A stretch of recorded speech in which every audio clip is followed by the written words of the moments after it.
பிரதமர் நரேந்திர மோடி திருப்பரங்குன்றம் கோயிலில் வழிபாடு நடத்தி வருகிறார். தொடர்ந்து இது பற்றி பேசுவதற்காக நம்மோடு பத்திரிகையாளர் சுவாமிநாதன் இணைந்திருக்கிறார். சுவாமிநாதன், ஏற்கனவே பல விஷயங்களை நீங்க குறிப்பிட்டீங்க. குறிப்பா கோயில் நகரங்களை குறிவைத்தும் பாஜக களமிறங்க திட்டமிட்டிருக்கிறதா சொன்னீங்க. ஏன் கோயில் நகரங்களை குறிவைக்க என்ன காரணம்? பாஜகவுக்கு அங்கு பெருவாரியான வாக்கு வங்கி இருக்குன்னு நம்புதா? இல்ல, பொதுவா கோயில் இல்லாத ஊரில் குடியிருக்காதே அப்படின்னு நம்ம தமிழ்ல ஒரு பழமையான ஒரு பழமொழி சொல்லுவாங்க. பொதுவா நீங்க எங்கெல்லாம் கோயில்கள் இருக்கோ அந்த மக்கள் கிட்ட இயல்பாகவே ஒரு ஆன்மீக உணர்வு இருக்கும். அப்ப அந்த ஆன்மீக உணர்வு தான் வாக்கு அரசியலாக பயன்படுத்திக் கொள்வதற்கு பாஜக வியூகம் இருக்கிறாங்க. நீங்க பொதுவாக ஒரு கோயில் அப்படின்னா விழாக்கள் அதிகமா நடக்கும். நீங்க ஏராளமான விழாக்கள் நடக்கும், திருவிழாக்கள் நடக்கும், ஒரு பௌர்ணமி நடக்கும், அமாவாசை விழாவா இருக்கலாம், எல்லா வகையான விழா. நீங்க ஒரு புரட்டாசி மாதம் வந்துச்சுன்னா புரட்டாசி பெருந்திருவிழா நடக்கும். ஸோ ஏதோ ஒரு வகையில ஆன்மீக ரீதியாக அவங்க கனெக்ட் ஆகிட்டே இருப்பாங்க, அந்த கிராம மக்கள், அந்த நகர மக்கள், அந்த பகுதிக்குட்பட்ட மக்கள். ஸோ அப்ப இயல்பாகவே பாஜக செய்யக்கூடிய அந்த இந்துத்துவ அரசியல் அவர்களுக்கு ரொம்ப எளிதா ஒரு ஈடுபாடு ஏற்படுவதற்கான ஒரு வாய்ப்பு இருக்கும் அப்படிங்கிறது தான் பாஜகவோட கணக்கு. ஸோ அந்த கணக்குல தான் அவர்கள் எங்கெல்லாம் கோயில்கள் இருக்கிறதோ, ஆன்மீக நகரங்கள் இருக்கிறதோ அந்த பகுதிகளில் செயல்படுறாங்க. இன்னொரு விஷயம் கூட நீங்க நுணுக்கமா பார்க்கலாம். கோயில்கள்ல, பெரும்பான்மையான கோயில்கள்ல அல்லது கோயில் பணிகளை சுற்றி சமய வகுப்பு மாநாடு அப்படிங்கக்கூடிய ஒரு மாநாடை தொடர்ச்சியாக RSS அமைப்பு நடத்திட்டு இருப்பாங்க. கிராமங்கள்ல இன்னும் கடைக்கோடி, கன்னியாகுமரி போன்ற ஊர்கள் எல்லாம் நீங்க பாத்தீங்கன்னா பால விகாஸ் அப்படிங்கக்கூடிய பேர்ல வீட்டுல இருக்கக்கூடிய குழந்தைகளுக்கு ஆன்மீக வகுப்பு எடுப்பாங்க. இதெல்லாம் எங்க நடத்த முடியும்? ஏதோ ஒரு தூராதொலைவில் கோயிலை விட்டு வெகு தூரத்தில் இருக்கிற பகுதியெல்லாம் நடத்த முடியாது. எங்கெல்லாம் ஆன்மீகம் இருக்கோ அந்த பகுதிகளில் தான் இதெல்லாம் செய்யறாங்க. ஸோ இது எல்லாமே RSSோட ஒரு செயல் திட்டங்கள்ல ஒன்றா குழந்தைகள்ல இருந்து ஒரு ஆன்மீக உணர்வை உருவாக்குறது, ஒரு பயிற்சி பட்டறை, பண்பு பாசறை அப்படிங்கிற பேர்ல அவங்க பண்றாங்க. பட் இவர்கள் தான் ஒரு பாஜகவுடைய ஓட்டு வங்கியாக வருவாங்க. ஸோ இந்த ஓட்டை ஈர்க்கிறதன் மூலமா தான் ஆலயத்தை சுற்றி, கோயிலை சுற்றி இருக்கிறவர்கள் தான் எளிதில் ஒரு பாஜகவுடைய ஓட்டு வங்கியா இருப்பாங்க என்பது பாஜகவுடைய கணக்கு. அதனாலதான் நீங்க தமிழ்நாட்டோட பெரும்பான்மையாக கோயில் நகரங்கள் எதெல்லாம் இருக்கோ அதையெல்லாம் அவர்கள் குறிவைத்து வேலை செஞ்சிருக்காங்க.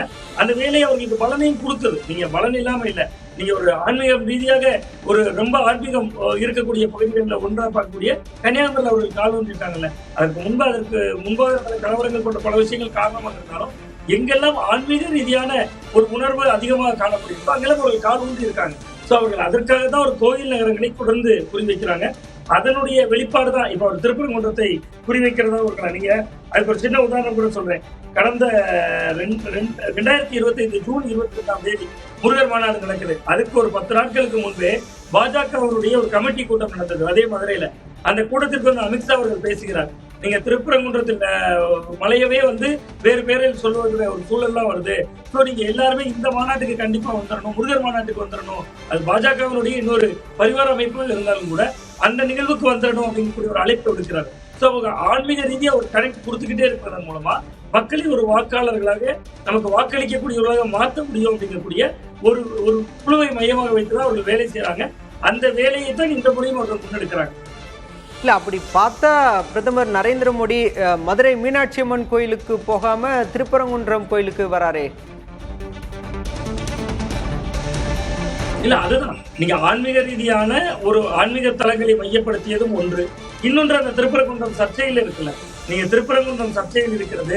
சோ அப்ப அந்த சூழலை அங்க செல்கிற பொழுது அவர் அதற்கான, நீங்க இப்ப ஒரு கடைக்கோடி கன்னியாகுமரி அல்லது ஒரு கோயம்புத்தூர், இங்கெல்லாம் பாஜக கொஞ்சம் இருக்கிறது வலுவாகவே இருக்கு. இந்த பகுதிகளில் போய் ஒரு சர்ச்சைக்குரிய விஷயத்தை தொடுவதை விட மதுரை ஒரு மைய பகுதியில, தமிழகத்தின் மைய பகுதியில நீங்க கன்னியாகுமரியில போய் ஒரு தாக்கத்தை ஏற்படுத்தலாம். அது கேரளா, அடுத்த மாவட்டம் கேரளா, அது பெரிய தாக்கத்தை ஏற்படுத்தாது. கோயம்புத்தூர்ல போய் பண்ணீங்கன்னா பூங்கு மண்டலம் ஏற்கனவே அதிமுக வலுவாக தான் இருக்கு. சவுத்துல நீங்க பலவீனமாகவும் இருக்காங்க. அப்ப திருப்பரங்குன்றம் ஒரு சர்ச்சையிலும் இருக்கு. அப்படிப்பட்ட சூழல்ல அந்த சர்ச்சை இருக்கிற போது அந்த கோயிலுக்கு பிரதமர் நரேந்திர மோடி போய் தரிசனம் செய்கிறப்ப ஒருவேளை அந்த திருப்பரங்குன்றத்தை சார்ந்த, அந்த முருகர் மாநாடு நடத்தியவர்களை சார்ந்த, அல்லது ஒரு இந்துத்துவ அரசியலை விரும்பக்கூடியவர்கள் சார்ந்த ஒரு ஓட்டு திறனை ஒன்றிணைக்க முடியும் அப்படின்னு நினைக்கிறாங்க. இங்க பாஜக வளர்ந்த இடம் அதுதானே. தமிழ்நாட்டுக்குள்ள எங்கெல்லாம் அவர்கள் கால் ஊன்றி இருக்கிறார்களோ அங்கெல்லாம், நீங்க கன்னியாகுமரி அப்படின்னா ஒரு மண்டைக்காடு கலவரம், அதுக்கு பின்புதான் அந்த கட்சி எழுச்சி பெறுகிறது. கோயம்புத்தூர்ல ஒரு துயரமான சம்பவம் நடக்குது, அதுக்கு பின்புதான் எழுச்சி பெறுகிறது. ஸோ அப்ப அந்த அடிப்படையில் தான் இப்ப திருப்பரங்குன்றத்தில் ஒரு சர்ச்சை இருக்கிறது. இந்த சர்ச்சைகளை இழுத்து தன் மேல் போட்டுக் கொள்வது, பிரதமரே போய் தரிசனம் செய்கிற பொழுது திருப்பரங்குன்றம் மீண்டும் பேசப்படலாம்ல. நீங்க திருப்பரங்குன்றம் விஷயத்தை ஒரு ஆக்டிவாவே வச்சிருக்கிறதன் மூலமா ஒரு ஓட்டு அறுவடை செய்ய முடியும் அப்படின்னு கூட பாஜகவின் கணக்காக இருக்கலாம். சுவாமிநாதன், கோயில் நகரங்களை சுற்றி அதை குறிவைத்து பாஜக களமிறங்குறப்ப தமிழ்நாடு போன்ற மாநிலங்களில் மத நல்லிணக்கத்தை பேணக்கூடிய தமிழ்நாடு மாநிலங்களில் இந்த யுக்தி பாஜகவுக்கு கை கொடுக்குமா? இது ஒரு இந்துத்துவ அரசியலை நோக்கி நகர மாதிரி ஒரு எதிர்க்கட்சிகள் குற்றச்சாட்டு வைக்க வாய்ப்பு இருக்காதா? இந்துத்துவ அரசியலை நோக்கியான ஒரு நகர்த்தல் தான். பட் ஆனா இது வந்து ஒரு வெற்றியை தருமான வெற்றியின் விளிம்பு வரை கொண்டு போயிருக்கு. கடந்த காலங்கள்ல நீங்க ஒரு வெற்றி பெற முடியல, வெற்றி என்பது அவர்களுக்கு எட்டாக்கணியாக இருக்கு. பட் அது அதிமுகவோடு கூட்டணியிலும் இருக்குல்ல, அதை நம்ம யோசிக்க வேண்டும். பாஜக தனித்து இந்த முயற்சிகளை எடுத்தால் அது ஒரு கவனிக்கப்படாத இடம் நோக்கி போயிடும்.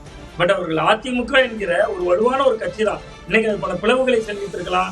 எண்ணிய ஒரு கற்பனை செய்து பாருங்களேன், கடந்த பாராளுமன்ற தேர்தலில் அவர்களோட பிரதமர் வேட்பாளரே இல்லை, நட்சத்திர வேட்பாளர்கள் இல்லை, ஒரு பிரதமரை காட்டி ஓட்டு கேட்கிற திறன் இல்ல. 21% தனித்தோம், 23% கூட்டணியாகவும் எடுத்துட்டாங்கல்ல. சோ அப்படிப்பட்ட ஒரு கட்சியோடு கைகோர்க்கிறதன் மூலமா அவர்கள் அந்த இந்துத்துவ அரசியலை முன்னெடுக்கிறாங்க.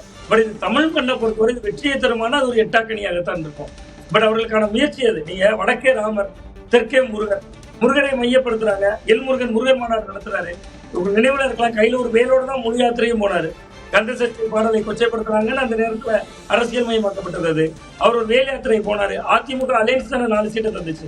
உங்களுக்கு முருகன் தந்தாரா, முருகருடைய இன்னொரு பெயர் பழனிசாமின்னு நம்ம சொல்லுவோம், அந்த பழனிசாமி அவர்கள் தந்தாரா என்பது கேள்விக்குறி. பட் ஆனா அந்த முருகன் மாநாடு நடத்துற பாஜகவுக்கு 4 சீட்டு கிடைக்கல. கிடைத்த பகுதிகளை பாருங்க.